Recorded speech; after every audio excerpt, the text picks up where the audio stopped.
Kasi ito, yung nag-ano na siya, dito yan o nakalagay, oh. Diyan siya.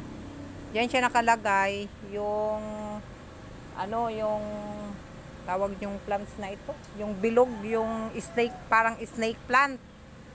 Tapos, transfer ko na lang siya kasi, naglalabasan ng hanggang dito, sa mga butas na. Kaya ginawa ko, ayan, oh. Ayan, guys. Kasi sobrang haba, ay nilagyan ko na lang ng pang ano, support niya. Ang haba. Haba niya. Dadami naman yan. Ang isa, nilagay ko dito, oh. Kasi sobra kasing haba niya na, oh.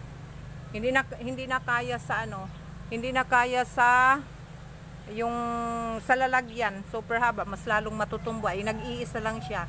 Magpapadami naman yan. O, kaya ito.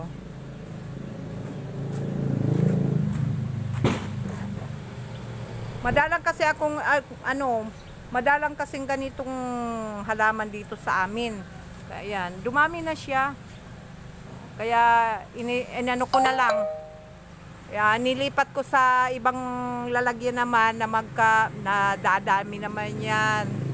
Hanggang dumami na. Gustong-gusto ko kasi itong anong halaman na ito.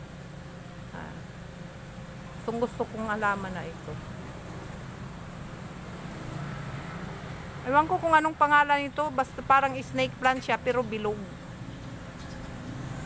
Ayan, guys.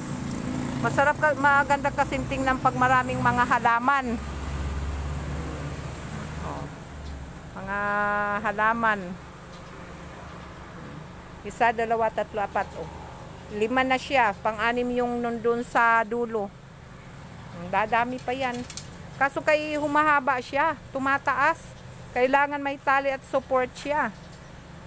Tumataas siya. Dapat may meron akong tali na red or anong mga kulay. Yung mga ribbon. Ribbon sa kanya.